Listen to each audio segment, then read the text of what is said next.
तो आज हम लोग देखेंगे मोस्ट एक्सपेक्टेड क्वेश्चंस जो काफ़ी इंपॉर्टेंट है आप लोगों के एग्जाम के पॉइंट ऑफ व्यू से। बहुत बहुत इंपॉर्टेंट है। सबसे पहले भूमंडल के आवश्यक तत्व ऑक्सीजन है 46.8%, सिलिका है, एल्यूमिनियम है। ये एलिमेंट है जो हमारी पृथ्वी पर विद्यमान है हमारे भूमंडल में। इसके बाद है अग्नीय चट्टान इग्नेशियस रॉक। ये इसके एग्जाम्पल हैं ग्रेनाइट, बेसाल्ट, साइनाइट, ग्रेबो। इसके बाद है कायांतरित चट्टान यानी मेटाफोर्बिक रॉक। ये हैं इसके एग्जाम्पल हैं स्लेट, सिस्ट, ग्रेफाइट। आप लोग लिख सकते हैं ये ग्रेनाइट है, ये ग्रेफाइट है। संगमरमर, क्वार्टरजाइट, हीरा, ये आप लोग याद रखेंगे। यहां से क्वेश्चन बनेगा ऑब्जेक्टिव में, पूछ लेगा हीरा किस तरह की चट्टानों का उदाहरण है, ऐसे क्वेश्चन आप लोगों को आएगा। फिर है सिस्मोग्राफ। सिस्मोग्राफ आपको पता है भूकंप मापा जाता है, अर्थक्वेक, ठीक है। इसके बाद है वलित पर्वत जो है, इसके एग्जाम्पल पूछ लेगा। वलित पर्वत के हिमालय है, यूराल है रूस का, और रॉकी अमेरिका का है, ठीक है। हालांकि वर्ल्ड ज्योग्राफी इतनी आती नहीं आपके में। विश्व की सर्वाधिक प्राचीन वलित पर्वत श्रेणी मैंने बताया था। ओल्डेस्ट माउंटेन रेंजेस कौन सी है? अरावली। अरावली माउंट आबू सबसे ऊंची चोटी है, गुरु शिखर 1722 मीटर, ठीक है। फिर मैंने आप लोगों को क्या कराया था? आप लोगों को कराया था क्या? वो है वायुमंडल की लेयर आप लोगों को कराई थी, एक बार दोबारा करा देते हैं। 8 से 18 पे आप लोगों की है ट्रोपोस्फेयर यानी क्षोभ मंडल। 165 मीटर ऊंचाई पे जाएंगे तो 1 डिग्री तापमान गिरावट होगा। इसमें बादल होंगे, आंधी होगी, वर्षा होगी इसी लेयर के अंदर। समताप मंडल स्ट्रेटोस्फेयर आप लोग याद रखेंगे 18 से 32। वायुयान उड़ाने के लिए आदर्श मानी जाता है ये वाला क्षेत्र। फिर है ओजोन मंडल 32 से 60 ओजोनोस्फेयर। और अगर हम इसकी बात करेंगे तो ओजोन परत पाई जाती है इसमें, ये आप लोग याद रखेंगे। ओजोन परत जो सीएफसी की वजह से उसका डिप्लेशन क्षय होता है। 16 सितंबर को ओजोन परत दिवस। और परावैंगनिक किरणें से बचाती है सूर्य की। डप्सन इकाई है ओजोन मापने की। अच्छा, मुझे कमेंट बॉक्स में बताना आप लोग पास्कल किसका मात्रक है? पास्कल जल्दी बताइए, सारे बच्चे बताइए पास्कल किसका है? पास्कल। और मुझे बताइए जूल किसका मात्रक है? जूल, फटाफट से बता दो।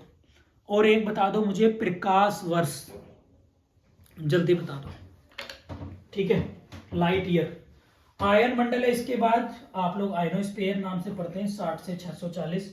जीपीएस सिस्टम इसी में लगे होते हैं, सैटेलाइट्स वगैरह, टीवी, रेडियो तरंगे यहीं से संचालन होता है। आप लोग जो मुझसे पढ़ रहे हैं तो वो भी पहले आयनोस्फीयर में जा रहा है, सैटेलाइट के माध्यम से ऐप का जो सर्वर है वो वहां से ऑपरेट होते हैं। इसके बाद है आप लोगों का बाह्य मंडल एक्सोस्फीयर। एक्सोस्फीयर की बात करें तो हाइड्रोजन है, हीलियम है, सबसे अंतिम लेयर है, ये आप लोग याद रखेंगे। क्लियर है? बहुत बहुत इंपॉर्टेंट है। क्लियर होगी बात आप लोगों को? इसके बाद है मोस्ट एक्सपेक्टेड नंबर 11, इसको हम लोग देखते हैं। 7वां बड़ा देश आधार पर 2.4 क्षेत्रफल है भारत का, प्रतिशत के आधार पर। जनसंख्या में हम दूसरे पर हैं। अब मुझे कमेंट बॉक्स में टॉप 6 कंट्री का नाम बता दो जल्दी से, जो भारत से बड़ी हैं क्षेत्रफल में। पहला तो जनसंख्या में चीन है, भारत के 17.5 जनसंख्या है। 7 पड़ोसी देश हैं, 2 जलीय हैं। 7 पड़ोसी में आप लोगों को पता है पाकिस्तान, अफगानिस्तान, चाइना, नेपाल, भूटान है आपका, म्यांमार है, बांग्लादेश है। ये 7 ऐसे हैं जो लैंड बॉर्डर शेयर करते। सबसे ज्यादा बांग्लादेश, सबसे कम अफगानिस्तान, ठीक है भैया। उत्तर से दक्षिण विस्तार 3214, पूरब से पश्चिम 2934, ये आप लोग याद रखें। स्थल सीमा 15,200, तटीय सीमा 15,016.6 याद रखेंगे, 7,516। सबसे लंबी कोस्टल बाउंड्री गुजरात बना रहा है। दिफू दर्रा अरुणाचल प्रदेश, तुजू मणिपुर में, ये आप लोग याद रखेंगे, ठीक है। भारत का सबसे दक्षिण बिंदु साउथ मोस्ट पॉइंट जो है आपका सदर्न मोस्ट, वो है इंदिरा पॉइंट निकोबार में। इंदिरा कॉल जो है वो अब लद्दाख में है, जो आपका उत्तरी बिंदु है। मानक समय रेखा मिर्जापुर के इलाहाबाद से 82.5 पूर्वी डिग्री जाती है 5 राज्यों से, यूपी, एमपी, छत्तीसगढ़, उड़ीसा और आंध्र प्रदेश से। और जबकि आप लोगों की जाती है कौन सी, ट्रॉपिक ऑफ कैंसर 8 राज्यों से, गुजरात, राजस्थान, मध्य प्रदेश, छत्तीसगढ़, झारखंड, वेस्ट बंगाल, त्रिपुरा और मिजोरम से। ठीक है भैया, ये मैंने आप लोगों को कई कई बार आप लोगों को बता दिया है। सर्वाधिक राज्यों की सीमा यूपी से लगती है।